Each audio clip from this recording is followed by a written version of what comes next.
Alright, so you know how Deadpool's pretty much a character who was created to troll everything out there, including its own audience? I mean, the first one was practically a rom-com, this one's a family film, and he's pretty much getting to that point where Deadpool wants to have his cake, eat it, and then magically have another one appear.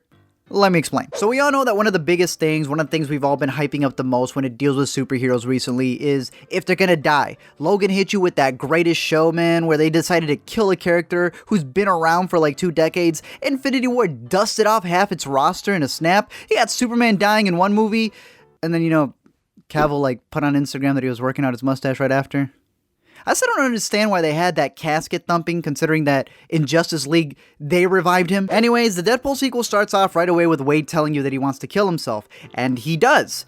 But then, like, he doesn't because time travel. And that's kind of been an issue with these movies recently. You know, Fox already did that with Days of Future Past, where they wanted to restart things, and then they kind of messed things up right away. Now they got to do that again. A lot of people think that that's what Avengers 4 is going to be, and the problem with that is that it kind of does the complete opposite of what Logan was able to do, and it softens the impact. Deadpool sacrificed himself in order for that kid to not become evil, but then he does get revived. That's just lazy writing. Big thing in the movie is that Cable uses up his last time travel token on Wade, and so he's stuck there. He can't go back to his family. That's his sacrifice.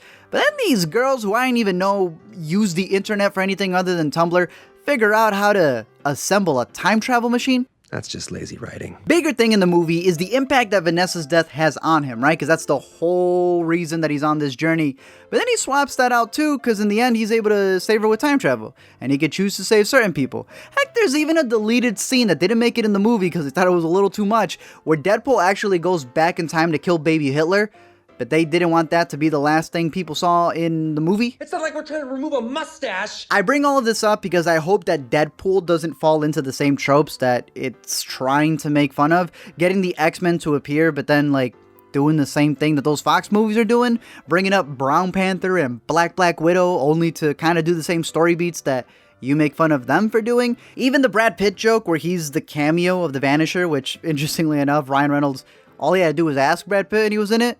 And ironically, Brad Pitt's stuntman for these 2 movies ended up becoming the director for this one, and he's now directing him. It just makes me wonder if the star power that Deadpool's always making fun of, right, with Wolverine, will also be a problem as Ryan Reynolds fully embodies this character. He even kills off his old incarnations in the post-credit scenes. You know, Reynolds himself even kills himself signing on to Green Lantern before the post-credit scenes. But if I were to give my explanation as to what Deadpool's ending means for the rest of the franchise, where they're going to take Deadpool from here, they're going to 22 Jump Street it. Each movie is pretty much going to be a whiteboard where none of the previous events that we saw are really going to matter because time travel and fourth wall breaking, they're not really going to have consequences since according to Vanessa, they still need you. He will not die, and obviously neither will she since she's coming back. I think every sequel is going to be a different genre. They're going to amp the meta-ness and see how far they can get away with it. And I wouldn't be surprised as studios start meshing together that be it Deadpool 4 or 5, we're gonna end up with a Deadpool documentary talking about its own franchise